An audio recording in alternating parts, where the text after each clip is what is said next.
Na-stress si Coach Eric Spoelstra, parang maiiyak sa nangyari mga idol laban sa New Orleans Pelicans. May paganito pa si Butler habang si Zion naman muntik pang mauntog sa board sa pagsupalpal kay Jaques.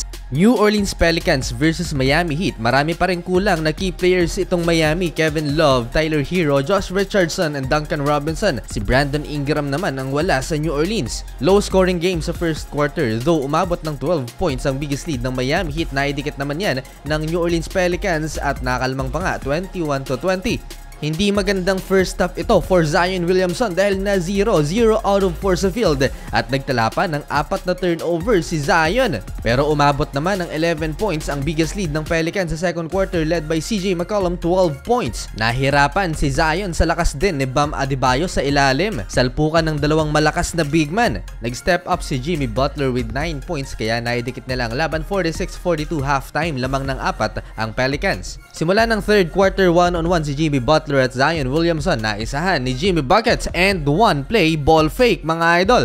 Sabay tingin kay Nikola Jovic, parang tinuruan ni Jimmy Butler ang batang player ng Miami. After gawin to ni Jimmy Butler, nag-run naman ng New Orleans Pelicans at bumalik sa double figures ang hinahabol ng home team. Finally, Zion Williamson naitala na rin ng kanyang first points of the game. Spin cycle laban kay Nikola Jovic and Herb Jones nilockdown si Jimmy Butler. Forcing turnover, butata ang inabot ni Jimmy Buckets. CJ McCollum, another 3-pointer, 17 points na para sa point guard ng Pelicans. And Jaime Jaques Jr. nakatikim ng supalpal kay Zion Williamson, halos mauntog pa sa board itong si Zion. Nakabawi naman kagad si Triple J, wing 3-pointer na iwang libre.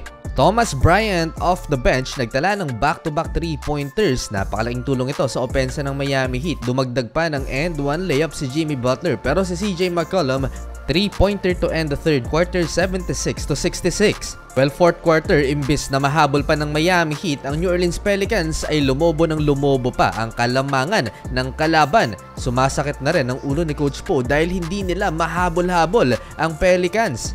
20 plus points ang hinahabol ng Miami Heat at down the stretch inilabas na si Jimmy Butler at ilan pa sa starters ng Miami. Nagsi-walkout na rin ang mga fans sa arena with 4 minutes left ang natitira sa game clock dahil napakalaki ng lamang ng New Orleans. Kung problemado na si Coach Eric Spoelstra, mukhang napapangiti naman si Jimmy Butler kahit talo. Malalaglag na sa play-in spot itong Miami Heat at mananatili naman sa ikalimang pwesto sa Western Conference itong New Orleans Pelicans. Disappointed si Coach Poe at hindi na rin nakipagkamay sa kalabang coach. Final score 111-88, 30-point game for CJ McCollum. Zion Williamson 4 points lamang on 2 of 7 shooting habang 17 points si Jimmy Buckets.